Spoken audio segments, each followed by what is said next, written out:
This is the Fanthusiast Clubhouse, just a place for nerdy friends to hang, watch shows, and who knows what else down the line. So here's what we're gonna do. As we said in the last video, we each have shows that we really want each other to see. Now, in order to make things fair, we have set up the wheel, so we don't kill each other over who gets to show their show first. But before that, we're each going to go over them with all of you, give you guys an idea of what to look forward to down the line, and a personal look into our tastes. A sort of elevator pitch / summary, in case any of them are shows you haven't seen, or have and are really looking forward to a newbie's perspective. After we watch the first 3 episodes of a series, we're going to discuss it, rank it accordingly to our tastes, and decide if we want to continue watching it or move on to the next show. Because if someone really doesn't like a show, we don't want to make them miserable by forcing them to watch it every 2 weeks. That would kind of defeat the purpose of this whole thing. We want to enrich each other, not torture each other. So here's our top series that we want to watch with each other, and we'll pick the first one we'll watch together at the end of this video. And with that, we'll start off with the shows on my list.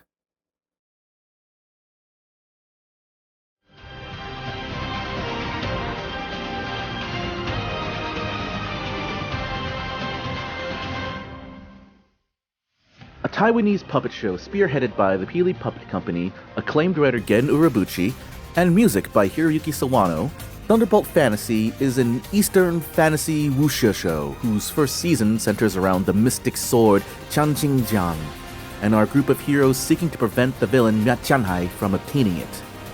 The action is top-notch, the characters are interesting and likable, and Gen Urobuchi does what his nickname of Urobutcher implies.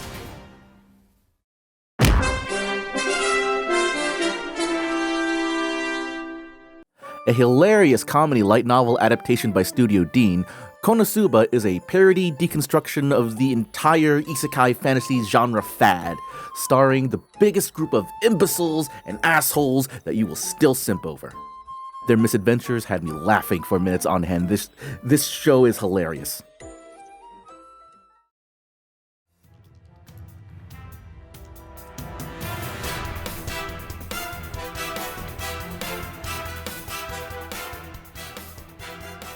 The first animated installment of the acclaimed Garo Tokusatsu franchise, Studio Mappa's Garo, the Carved Seal of Flames, released in the West as Garo the Animation, tells the story of Leon Luis, the bearer of the Garo armor in this continuity, and his quest for vengeance against his mother's killer.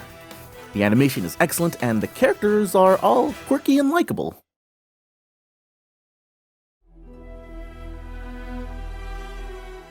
Set in a fantasy continent, Bardell Entertainment's The Dragon Prince tells the story of a pair of half-brother princes, Callum and Ezrin, and their elven ally Rayla, and their efforts to prevent war between their two countries. The show is frequently touted as the second coming of Avatar: The Last Airbender, which, in my opinion, is kind of a stretch, but the fantastic world building, character development, and their fearlessness in tackling difficult themes such as the cyclical, destructive nature of war and vengeance really warrant the comparison.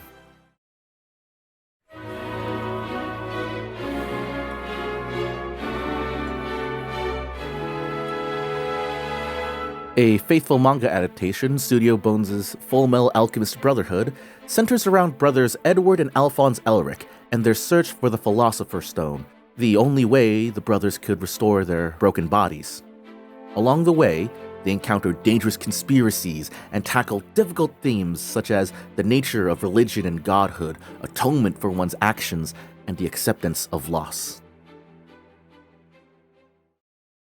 Well, that's an interesting list there, Iris.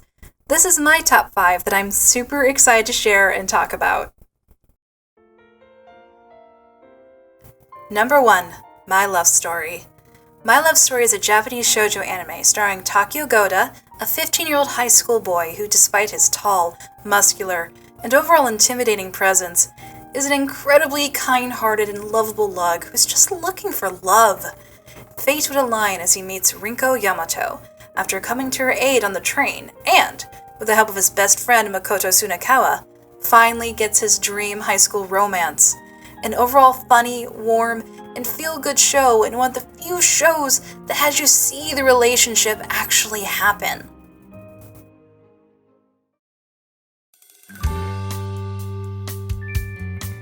Number 2. The Promised Neverland. A Japanese horror and fantasy anime that focuses on the story of 3 orphans, Emma, Ray, and Norman, and the rest of their family who all have strange numbers on their necks and are being taken care of by their mother, Isabella. But it turns out nothing is as it seems, as the children learn the horrifying truth of the orphanage and the one they so lovingly have called Mother, and exactly what their purpose is. Despite being brilliant, the odds are still against them, as Emma so desperately wants to save all of her siblings. But can they really escape? Well, they're going to try, and you'll be rooting for them each and every step of the way.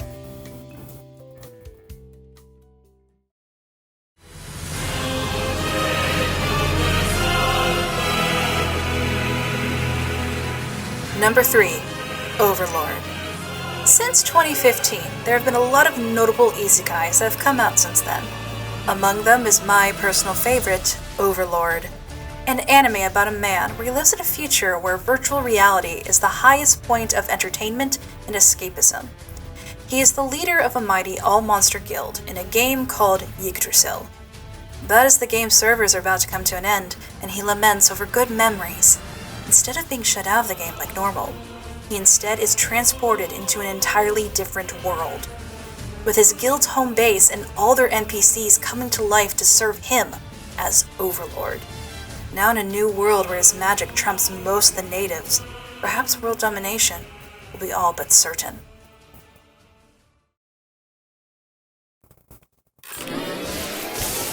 Number 4. Amphibia. Finally, a non-anime option for me.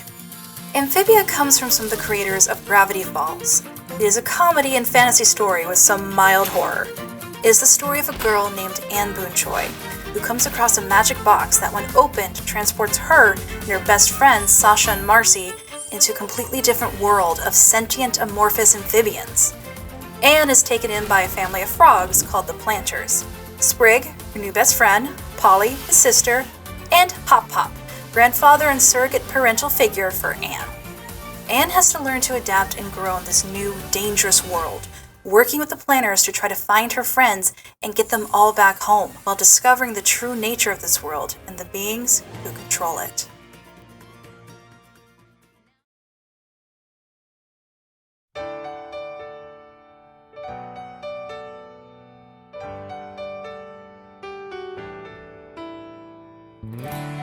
Number 5. Assassination Classroom. Assassination Classroom is a story of Class E, a group of students whose academic performance don't quite make the grade, and the school has not only given up on them, but uses them as the ultimate example of failure. However, the world is in their hands when an octopus-like creature shows up with the government calling himself Horo-sensei, announcing that he would destroy the Earth in 1 year. And despite the entire world's forces trying everything within their power, they cannot kill this creature. So, they have no choice but to abide by his wishes to teach Class E, not only getting their grades up, but also legitimately teaching them how to become assassins and to potentially kill him, as he seems to want to give the Earth a fighting chance. If they succeed, the government will pay the class handsomely, but can they do it? And why is Horo-sensei even going this far for a random class of students?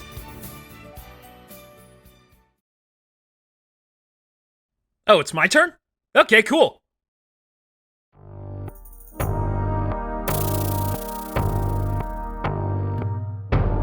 Set 5 years after the events of Return of the Jedi, The Mandalorian is about our titular bounty hunter making his way through the galaxy, taking on bounties and odd jobs, when a Force-sensitive child is put under his care. He vows to return the child to his kind, protecting him from the dark forces of the Imperial remnants. It's good old-fashioned fun in the Star Wars universe, and you don't even have to be an avid consumer of Star Wars media to enjoy it.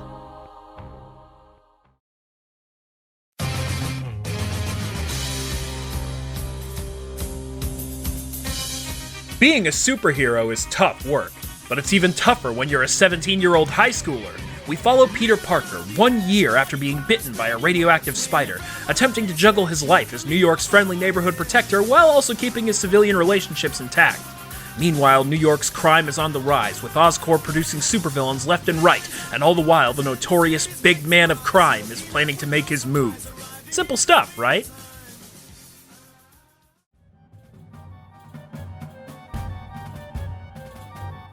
The Adventures of Tintin is Steven Spielberg's first foray into the wonderful world of animation. The titular Tintin is a young investigative journalist known for uncovering lost treasures and breaking up secret crime rings. We join him on his latest adventure when he comes across a clue that could lead him to the greatest treasure ever sunk to the bottom of the briny deep. Accompanied by his loyal dog Snowy and the faithful yet bumbling Captain Haddock, the race is on to discover the treasure before it can fall into criminal hands in this beautifully animated send-up to the pulp adventure genre.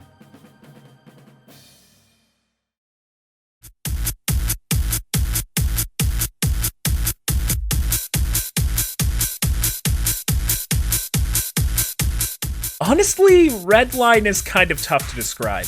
It's an anime movie that, to my understanding, is almost entirely animated by hand, about a daredevil driver attempting to win the Red Line, a dangerous galactic race that drivers from all over the universe compete in. See? You just gotta watch it, it's so good!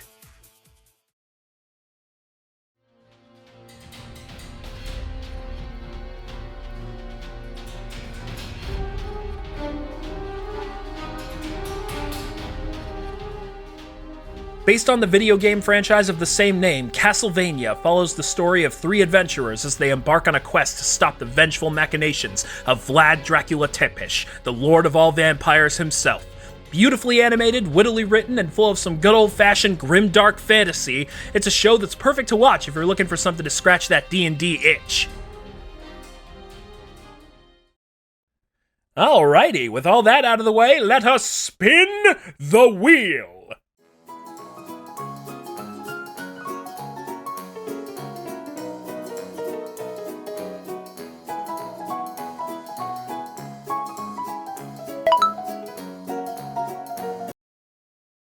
What?